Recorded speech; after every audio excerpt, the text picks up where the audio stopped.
biyahe tatay, 30 minutes lang. Saglit nga lang sa traffic, diretso pa. Ang junction yan na diretso man.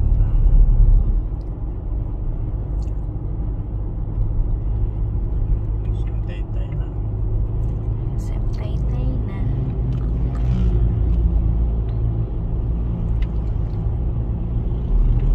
Grabe ang effect ng bagyong Enteng.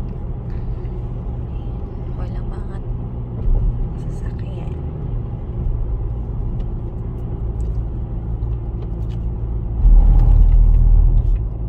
Oops.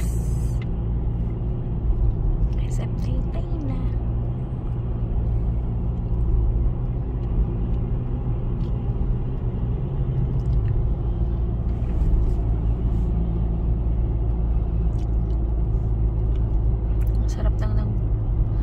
Masarap lang magbiyahe ng ganito, ano, kaluwag ang kalsada. SM Taytay.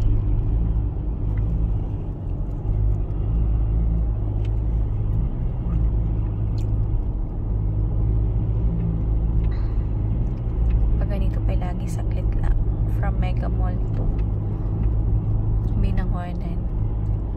Nasa 30 minutes lang ang travel time.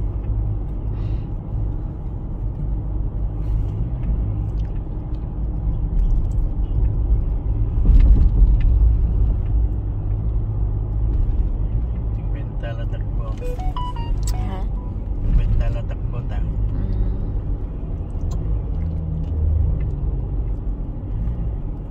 Yung binaha ito sa Piakasay, diba? Sa may Kogyo. Sa may Kogyo area. Ayan. Una ng Masinag.